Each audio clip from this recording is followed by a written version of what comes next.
দিদি কিছু খেতে দে রে। আনছি রে।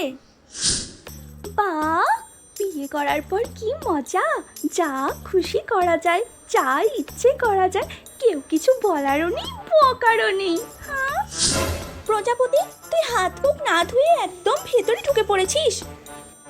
আরে আমি তো বাড়ি থেকে ভালো করে স্নান করেই এসেছি।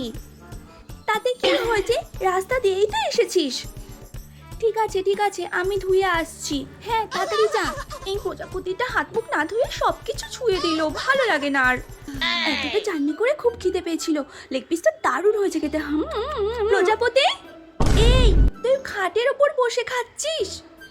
তাহলে কোথায় বসে খাবো? দাঁড়িয়ে দাঁড়িয়ে? দাঁড়িয়ে খাবি কেন দিদির বাড়িতে এসে? নিচে বসে খা। ঠিক আছে নিচে বসেই খাচ্ছি। জিন্স পরে কি নিচে বসা যায়? আগে জানলে লুঙ্গি পরে আসতাম, কি আর করা যাবে, নিচে বসেই খেতে হবে। ধুর, খেতে ইচ্ছে করছে না আর। প্রজাপতি, তুই এখনো আগের মতোই রয়ে গেছিস। তোর ভেজা টি শার্টটা চেয়ারের গদির ওপর রেখে দিয়েছিস, চেয়ারের গদিটা ভিজে গেল না?